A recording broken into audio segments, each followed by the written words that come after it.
My kind stories. गर्मियों की छुट्टियों का एक सुस्त सा दिन था। दुआ 10 साला लड़की लाहौर की अपने छोटे से घर में सोफे पर बैठी हाथ में टैब लिए ड्रामा देख रही थी।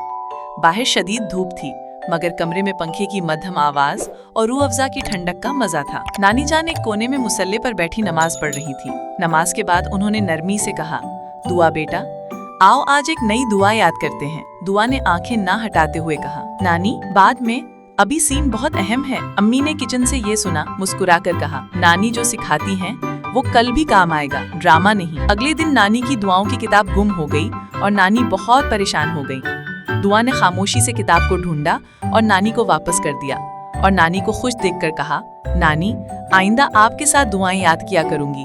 नानी ने मुस्कुराकर कहा, अल्लाह तुम्हें सीखने की तौफीक दे बेटा। अब हर शाम दुआ नानी के साथ दुआएं पढ़ती है। इसलिए कहते हैं कि बड़ों का अदब और उनसे सीखने का मौका कभी जाया नहीं करना चाहिए, क्योंकि उनकी बातों में जिंदगी का असल इल्म और बरकत छिपी होती है।